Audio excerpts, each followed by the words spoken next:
Welcome to the Jude 23 Community Podcast. It's clarity for those who are curious or confused about all things Christianity. I'm Jeremiah Wood, along with my co-host, Nick Hardcastle, and this is episode 4. So, Nick, how are we doing tonight? Oh, good, man.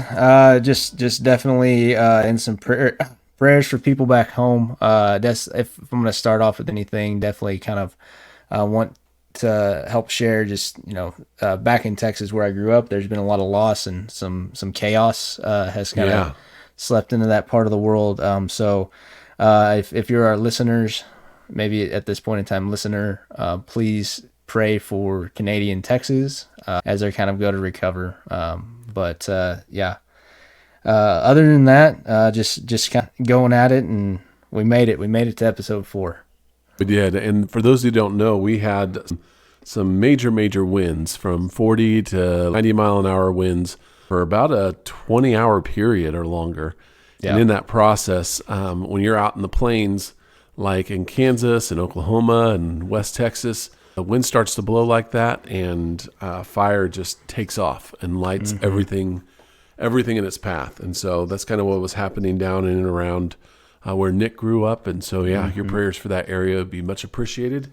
And we thank you for him. So, Nick, this is episode 4. And over the course of the last few episodes, we've been talking about a testimony. And this is a testimony that you shared at church a couple months ago. And it was a testimony that hit me to the core. And when you shared your testimony, it like lit that fire in me that said, that I felt like the Holy Spirit was just speaking right to my heart and saying, now's the time, get this podcast started, go tell Nick, we're getting ready to roll. You remember sharing that testimony at church? I do, because I didn't want to get up and talk. But it was right. Good. And I've been trying to think about the most appropriate way to share. I guess kind of get into it. I like to question where most of us start our Bible at. Because I would specifically like to say, and then I'm not trying to put like Christianity and Christians on a blast, because I am one, but I think we like to start our Bible at chapter 3, verse 6. And we are talking about the fall today. We're not going to be reading, but please go back and review if we're going to be talking specifically about Genesis 3. But Genesis 3:6 is pretty much where the action of the fall happened. And it says, "So when the woman saw that the tree was good for food, and it was a delight to the eyes, and that the tree was to be desired, to make one wise, she took of its fruit and ate it, and she gave some to her husband who was with her, and he ate it. And then both their eyes were opened, and they knew that they were naked." And I think that's specifically where a lot of the time in Christianity, where we like to start our Bible, because it really resonates with us. Yeah, sin. We're sinful humans. That's the definition of us. But it's also in conflict to really everything that the Lord has kind of been baking into this greater story that we have at this point in time. And the big thing about that is that whenever I was growing up, whether right, wrong, or indifferent, I was in a relatively legalistic church, and not to say that anything that or to kind of condemn any of the church that I grew up in, but it was very legalistic in its point of view, which is not an uncommon thing that we probably find in many of our churches in America today, especially in kind of small towns like where I grew up. You are a sinful human. You don't need to sin. It's kind of throwing the book at it, and it became relatively daunting for me to really recognize the fact that I had a struggle and an issue with God at that point in time, because I was being held to a set of rules of which I would never be able to hold up a measure. And if that's the way that we're going to look at the Bible, if that's the way that we're going to look at the relationship with God, the relationship with Jesus, I kind of question the ability for us to even pull it off. It's something that we can't do. But fortunately, through the work of others, family, friends, and most importantly, the work of the good Lord, the Lord kind of revealed to me a different definition. And it's that the Bible was intentionally started in chapter 1, and the definition of humans in chapter 1 was in 131, and said that God saw all that he made, and it was very good indeed. So if we are really trying to define ourselves and where our Bible starts at, it needs to be where God's definition of us starts. Because if we don't do that, we're really going to put ourselves in a trap and a hole.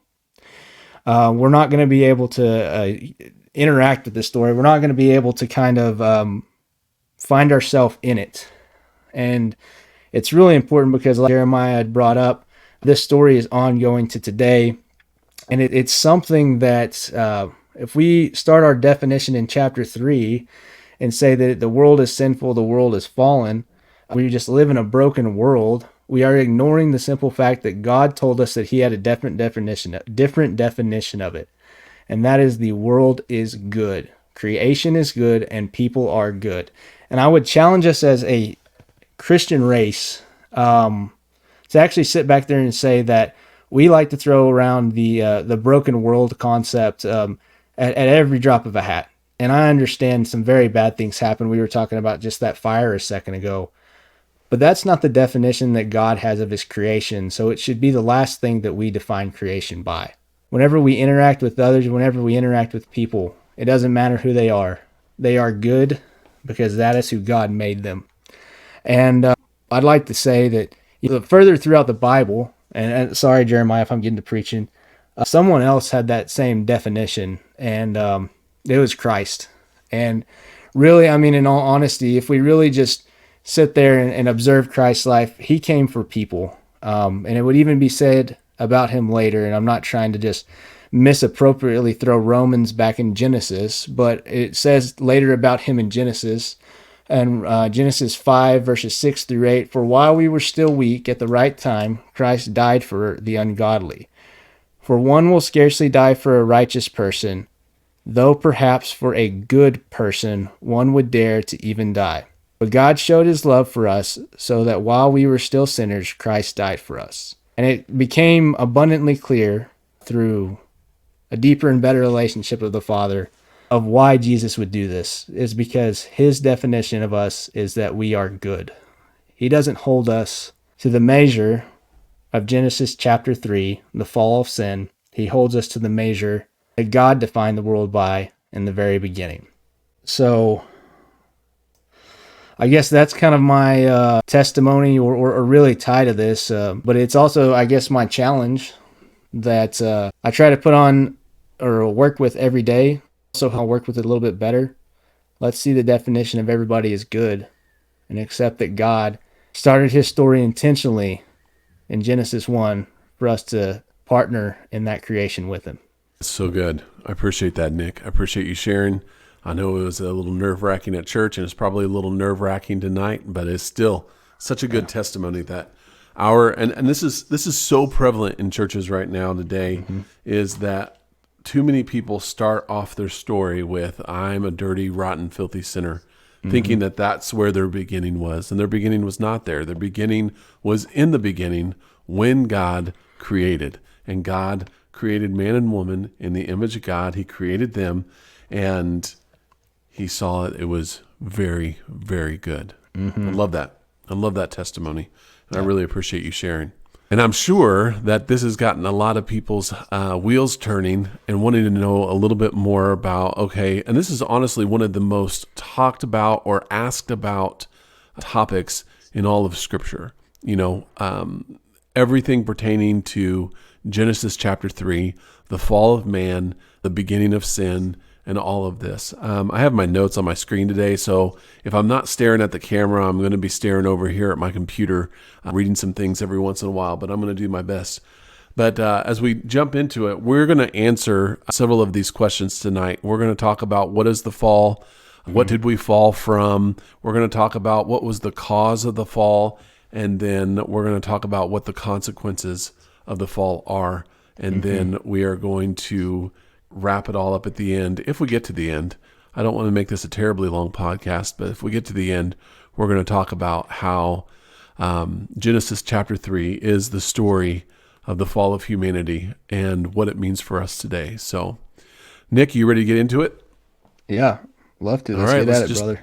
Let's just dive right in. Let's just start with this question: what is the fall? And Theopedia.com defines the fall as the traditional term referring to the first sin of Adam and Eve, which brought judgment upon both nature and mankind. So sin and death has entered the world, and humanity has been affected by it ever since. And so when we talk about the fall, what we're talking about is the very first sin that Adam and Eve committed in Genesis chapter 3.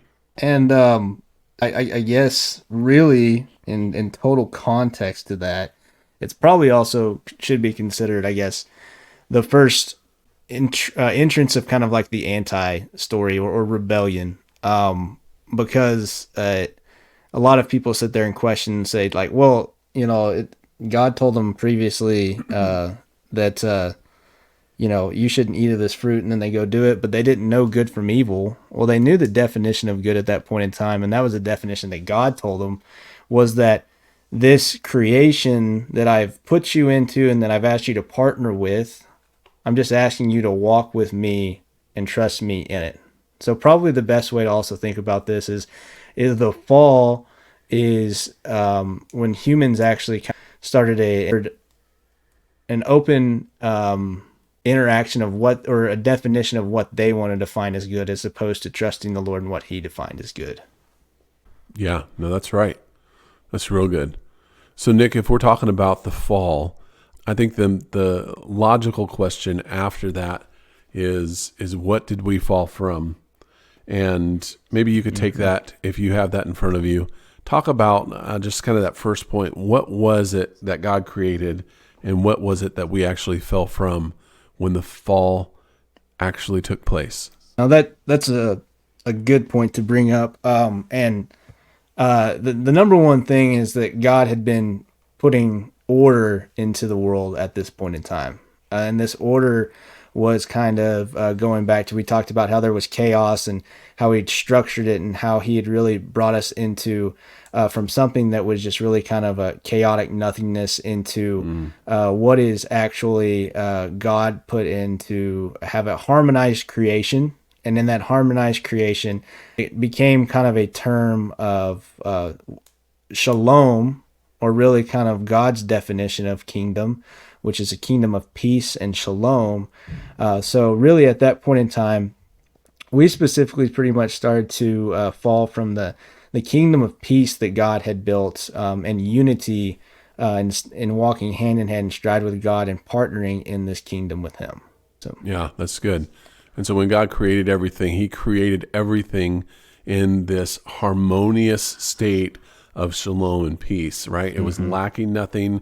It was lacking conflict. It was more than the lack of conflict. It was this wholeness and completeness, and nothing about it was missing.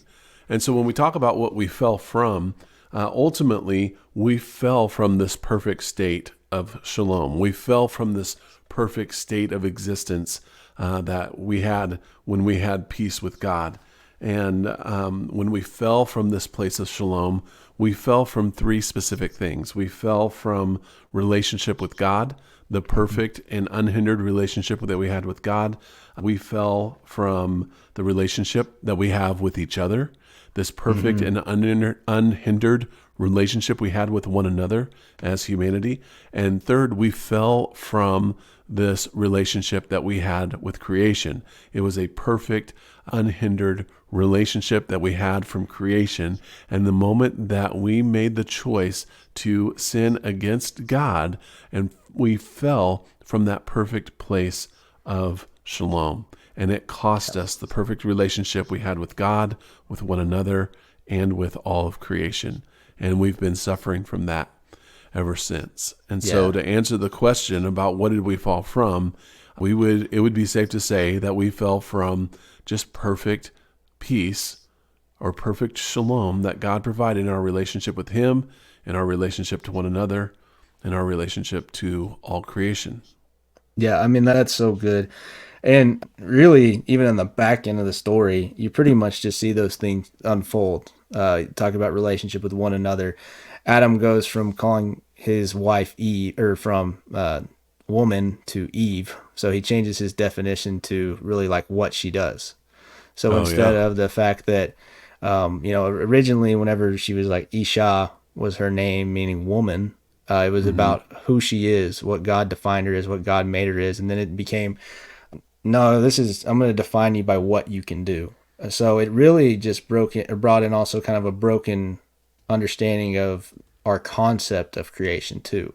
You were saying, and it's just so good. The fact that the deeper you dive into this story, you see this kind of like anti-creation kind of fall back into it. One thing that specifically really stands out is the fact that we talk about how we had to have a fall or a separation from God at that point in time. But even though that happened, it didn't mean that God had left us. He Yeah. kind of decided that he was going to meet us where we're at. He wasn't going to just sit there and say, well, you messed this one up. There's going to be some thorns and thistles instead of trees now, and you're going to work at it, and good luck to you. But he actually still sat there and said that we have a different definition of our relationship, but I'm still here with you. Yeah. Yeah. And that's so good because, we talked about, and you mentioned this earlier, about the chaotic nothingness, the tohu vabohu, right? And God separated the chaotic nothingness. He filled it with new creation and blessed it to be a blessing, right? That separation, filling, and blessing that we talked about.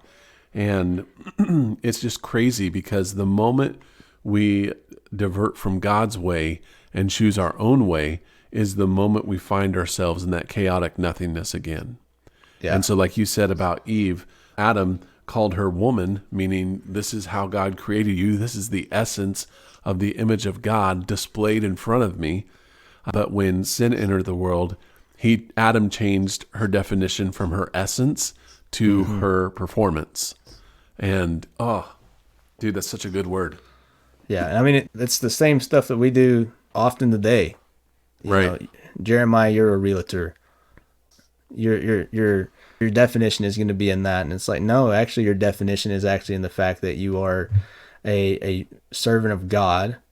And the profession of realty today, it's not the fact that your real estate license defined you, and it's Right. far from that. Right. So really, I mean, like the fall is us just kind of sitting there saying that creation that God gave us, we're going to just set that to the side. And whenever we just go ahead and start our definition at the fall, that's just what we continue to do instead of being able to see his children for who they are and who he Right. created them to be.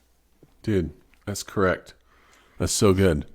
Let's move on to question number 3. So if we just defined the fall and defined what we fell from, what was the cause of the fall?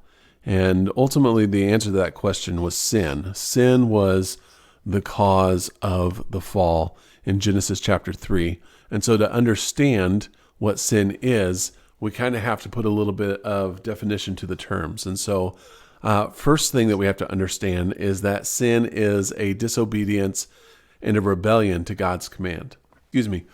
And so when we read in Genesis chapter 3, when God put man in the garden and made everything good, he gave him some specific instructions. And then halfway through Genesis chapter 3, Adam disobeyed those instructions. And it was the disobedience that caused the fall to begin to happen. It was the introduction to sin from Adam's choices that really began to bring the fall about. And it was more than just a disobedient decision, though. It was a direct rebellion against the authority of God, if you want to put it that way. We don't like to think in terms of authority a lot these days, but rebellion is exactly that. It is the knowing and willful choice to go against what your authority has instructed you to do. Yeah, I mean, and you see their response in there in the story really whenever you they understood that it was rebellion, especially after it happened, when their eyes were opened up. Not only were had shame introduced to them the first time, but the first thing they did was when they heard the sound of God, did. Yeah. So if they didn't really think that it was rebellion, well, they should just be standing there in the trees, just waiting for Right. him. But yeah, that's such an important thing. It's such an important topic because there is an authoritative nature of God, and if Correct. this hopefully this podcast has showed anything so far, we've taken a long time to focus on chapters 1, 2, and 3, which could probably take you 15 minutes to read them all together. But it's really been simply focused on the fact that not only are we trying to sit there and say creation is good, but the authority of God is good too. Correct. And our partnership is to trust his authority, and it's to honor his authority. Whether we often like it or not, we like to sit there and say that we rebel against authority, but people perform best, but people need some sort of authority in there. And I think that the Lord knew that, and it's not the authority of other people, it's the authority of the Lord. Right. For us to have him kind of at the center and definition of our universe. So yeah, no, I'm happy that you brought up the fact that it was rebellion against authority, because it's so different than just thinking about it. This just being like stub my toe, said a curse word type sin. Right. Right. Yeah. It's not a naivety. It's a deliberate choice that ends up taking place. But I think also it's not just limited to disobedience and rebellion. When we talk about sin, we're also talking about how there is an active and a passive participation of breaking the law of God. And so when we talk about actively or passively breaking God's law, what we're talking about is that I lost it. Oh, we're talking about how God has laid out a certain instructions for us. And when we go through Scripture, we're going to learn this later on, that there are multiple laws that God put in place, right? There's a moral law, there's a civil law, and there's also a ceremonial law that the people of Israel ended up going through. But for us, we are beheld to the moral laws of God. And when we look at the story in Genesis 3, we see that Eve was the one that took the apple and ate. And at that time, she was actively breaking the moral law of God. But Adam was the one that was given specific instructions even before Eve was created. And he had the responsibility of managing that commandment to his wife.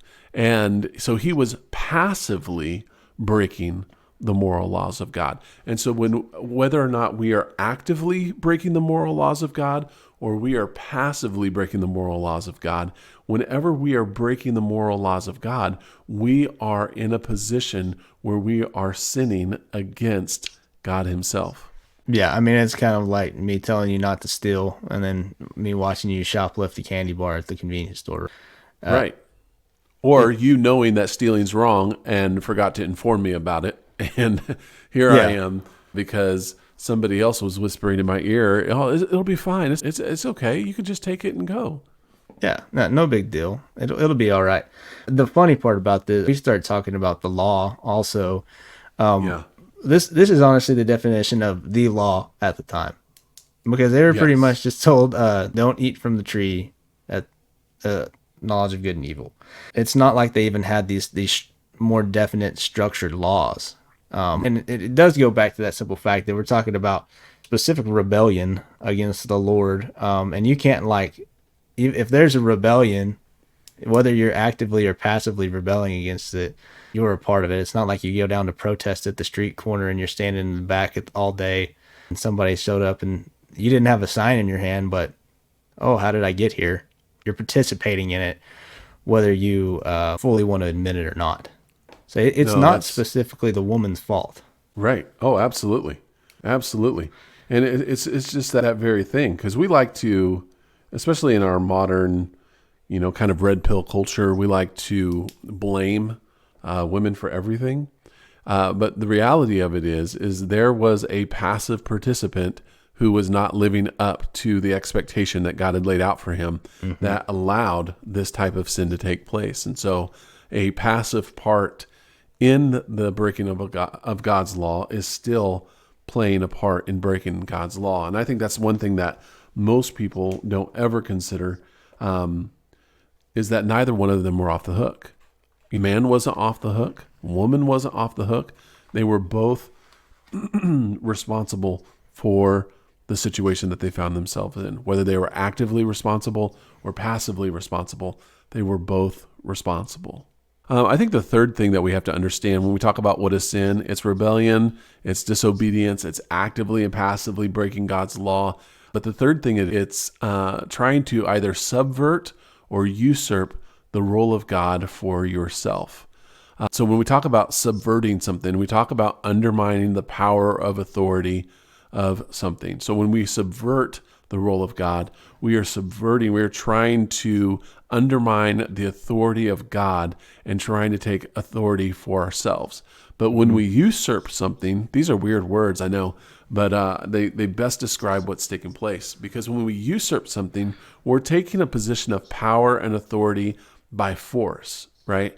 And so it's not just that we're undermining the power and authority, but then we're trying to take that power and authority for ourselves so that ourselves would be the power and authority. So to sin in this way is to undermine the power and authority of God and to place ourselves in the position of God, making ourselves the center of all power and authority rather than God being the center of all power and authority.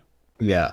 And I'd even also kind of challenge to sit there and say, we are also letting sin define what's the sinner as well. Right. Really, if you go back and you read chapter 3 and then compare it back to chapter 2, and then you go back and you look at the specific translation, it doesn't say that the tree of knowledge of good and evil, which was the one that they weren't supposed to eat off of, was in the middle of the garden. It was the tree of life was in the middle of the garden, and you're not supposed to eat of the tree of knowledge of good and evil. Well, what I've heard taught about this, and Marty Solomon was the kind of source. So I guess if you have a problem, take it up with him. But I don't know how you can. He doesn't read his email, I don't think. So good luck contacting him. It says, later in chapter 3 that Eve said that she wasn't supposed to eat of the tree at the center of the garden, and she was specifically referring to the one of knowledge of good and evil. What it said at that point in time was the tree of the knowledge of good and evil had become the center of Eve's garden. It became the center of her definition of it. It was what she desired, to have placed at the center of her heart. So she honestly was in her own right trying to recreate or reestablish where the universe was. It wasn't aligning with God, it was aligning with her. So she was somewhat either subverting or usurping the definition and structure that God had put in place for her. No, that's right. Dude, that's so good. That is so good. And whenever we try to make ourselves the center of anything, we begin to miss out on the whole picture of it all. Because the picture of it is that God himself, that tree of life, he is life, and he is at the center. And whenever we sin in this way, what we're doing is we're tempted to get for ourselves what God has promised to provide. Mm-hmm. And so when we want to get for ourselves, we have to do it in our own power, in our own authority, by our own rules, with our own laws. And the only way that we can do that is we can undermine the authority of God, and we can take the authority for ourselves. And when we try to provide for ourselves, it never works out. No, I mean, we can see that on a daily basis with the fact that many of us, you can pretty easily walk around, and I was trying to bring up earlier about not defining that we live in a broken world because of God's definition of his good, but the fact that if you choose to take on the definition of the broken world, it is the definition that consumes you. And you can kind of see that in the culture that we have today.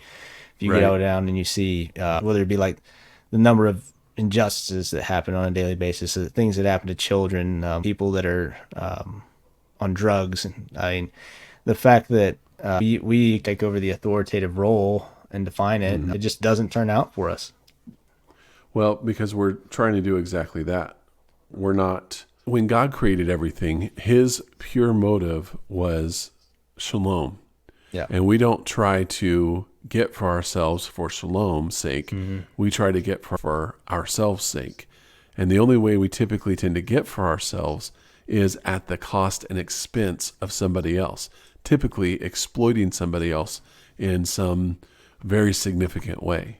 And it becomes, like you said, the anti-story of what it was that God intended for his creation to be when he created it in perfect peace and harmony with one another.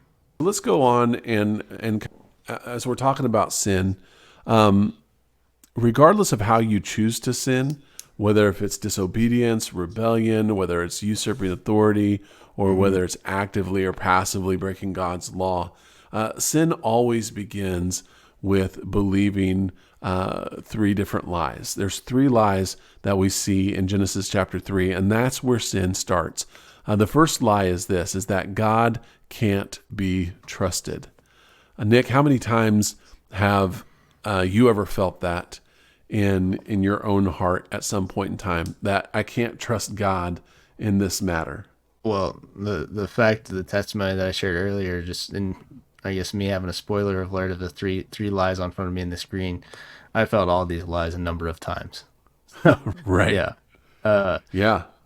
Yeah. I mean, it's kind of like human nature. If something bad happens to me, obviously God did this.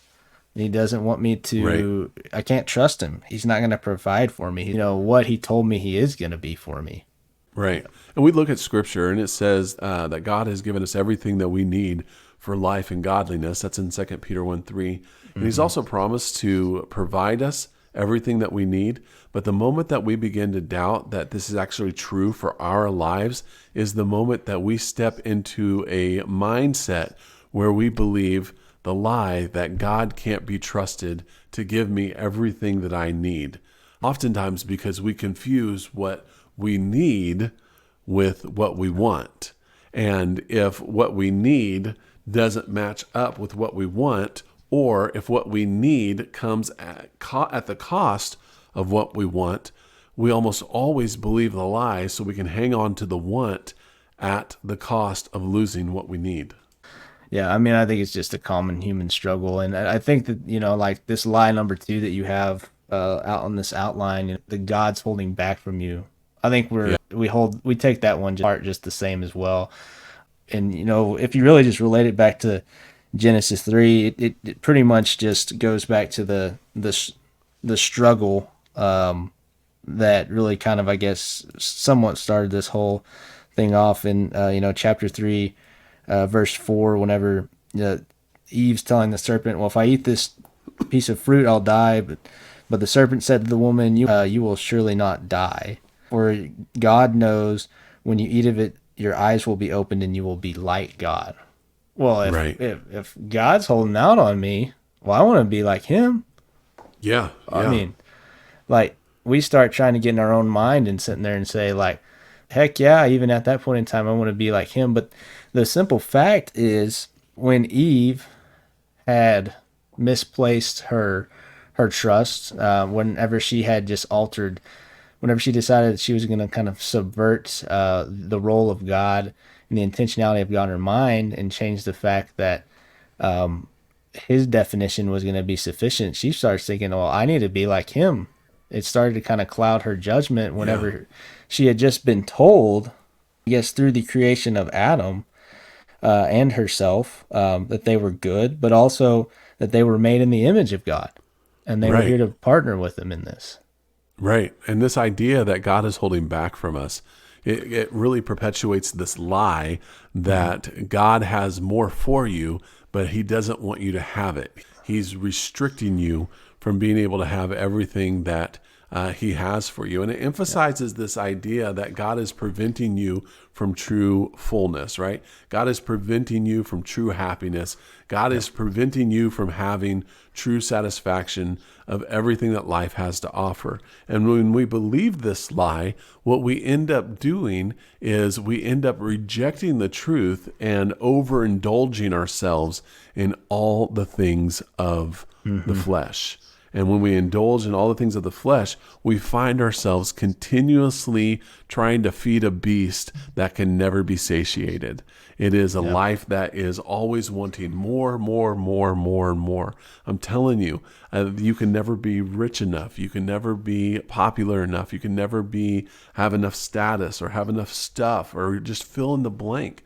The true fullness that we could ever feel or know or understand is going to only ever be found in God. And this concept that God is holding back from you will only ever be a lie that will lead you into more despair and hungry for even more, but you only ever feed it with more despair.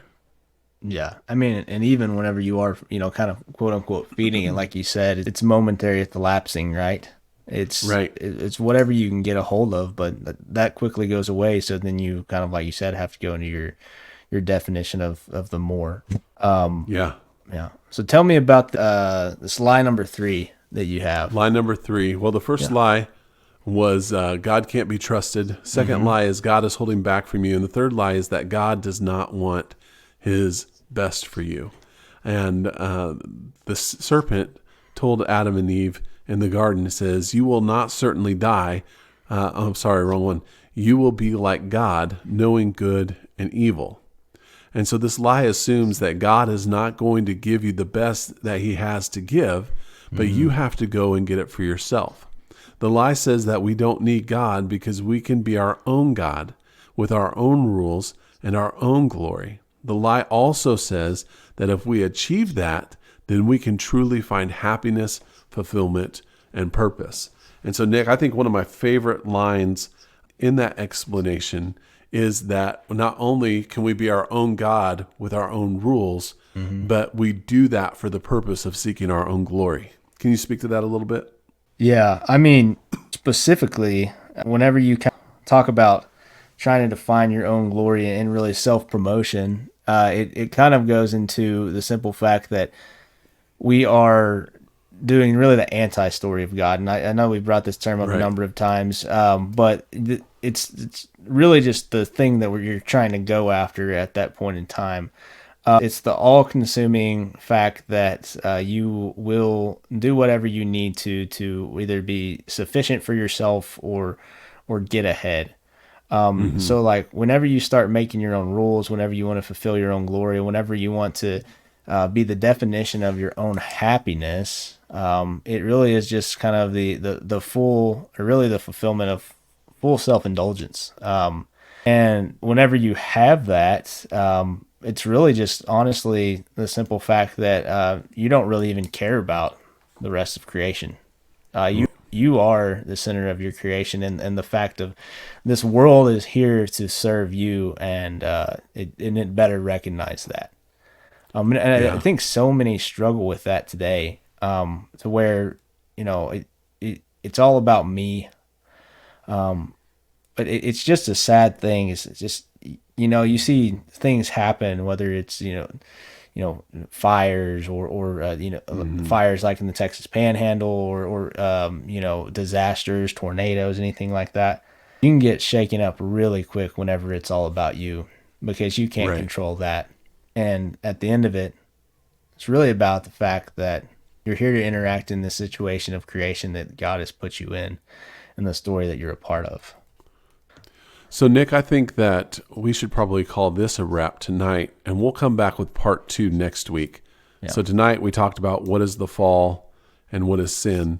Next week we're going to talk about what is the consequence of the fall and what does that mean for us today as humanity. So, sweet. Let's do it. Yeah. A little unexpected, but we're already at 45 minutes. So yeah, that's all right.